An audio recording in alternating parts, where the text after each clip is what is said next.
Guys, you were describing there as the odd couple. So which one of you is Jacqueline and which one of you is Walter Matthau? Oh, God, I shouldn't have done that. Now we're going to have to do that. I'm sorry. What are we going to have to do that thing about? It's like I don't like little Raccoon. notes on my pillow. I don't like little notes on my pillow. Now you go. Well, I think We are all out of cornflakes. F you. I think it's pretty clear that I'm Walter in this relationship. Probably. I think that's pretty cut and dry. I think, they come from different moral cloths. But I think in the movie you find out they actually have a lot of similarities. And I think the movie presents certain obstacles that, meaning that they end up meeting one another. They require each other's assistance and they end up learning a lot. I spoke to Kevin Feige earlier today, and he talked about this relationship as being the central core of the movie, but that each of you will also sort of explore your individual dynamics with the Winter Soldier. Can you talk about balancing those elements a little bit? It's going to be tough talking about the Winter Soldier. There's so many elements that you can't talk about, so I don't know how I can kind of broach those topics. How can I talk about the Winter Soldier without giving anything away? You know Marvel. They're very, I feel like a sniper is on me right now. So tell us, Chris. So tell us. Okay, so basically, here's the deal. No, I can't do it. So a lot of it's going to be about this interplay between the two of you, right? And what you're going to bring forward. What do you think you bring forward in each other in terms of your character? Well, Scarlett and I have known each other for a very long This is our time. fourth movie together, so I think we have a built-in chemistry just because we know each other There's a for comfort, so long. there's an understanding, and I think it translates. And we didn't get a chance to really utilize that in Avengers, so it's fun to be able to. We know each other so well. It's like, oh wow, here we are making another movie together, but we barely saw each other on that set. Yeah, there weren't many scenes. The way that every Cap movie is almost a different film. It's a World War II movie, then it's a conspiracy thriller. Is that fun to mix it up? Well, hopefully they keep doing that.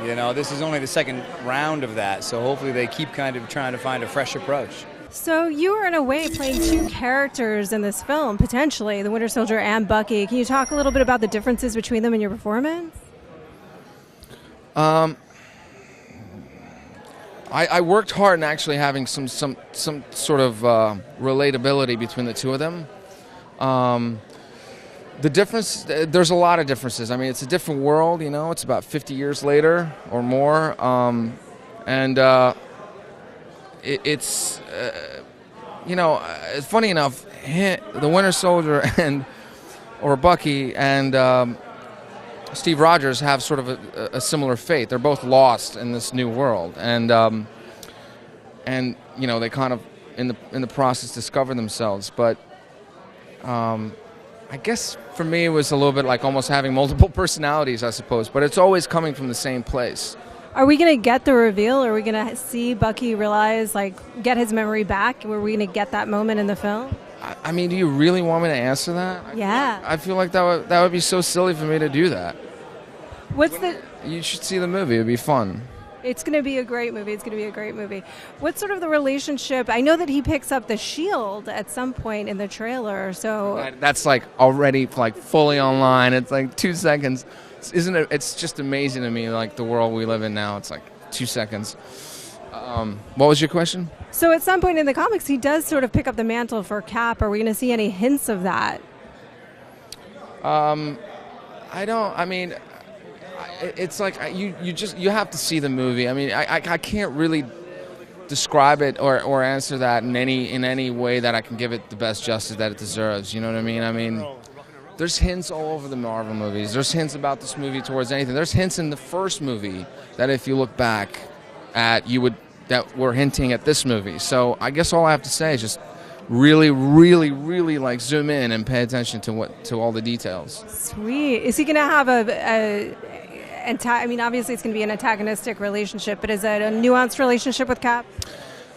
One of the things that I really particularly liked about the Russos and sort of this movie is that it's up to the audience, It's I really I think we worked really hard at trying to not label something as being a bad guy or a good guy. It's up to you guys out there when you see it to sort of go, this is I feel for this person, I feel for this character, or I know I don't like this character, so it's kind of everyone's a good guy and a bad guy. Do you know what I mean? And I think that's one of the neat things about this movie, that it's so not black and white. It's sort of up to who the audience eventually relates to more.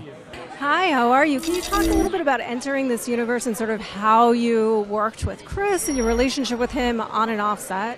Oh my goodness. Well, first of all, I mean, entering into this universe, it's so exciting, and to learn about it is just really fascinating, and I really enjoyed it because I was never really a comic book fan before, and started to really understand the appeal, I guess. So I'm just kind of a late bloomer, but I'm really enjoying getting to know it. And I mean, working with Chris, I mean, he's really just the perfect Captain America, you know, and couldn't be a nicer guy to work with, and to sort of make the situation comfortable in an otherwise sort of intimidating situation to go into a movie of that scale. So he's just great. I was really grateful for him and his energy, and he's really easy to work opposite. And I think we found some interesting moments. Hopefully, I don't know. Are they sort of allies, the two characters? The history of my character is, known to all the fans. They sort of had a complicated but very, very loving, very just a lot of respect for each other throughout the comic books. But to what extent we see any of that in this film? We're just really kind of introducing her, and I can't really say how or what happens. She has a couple of different names. They all have a couple of different names. But yeah, I'm really excited for people to see how she sort of appears in this, you know. Thank you.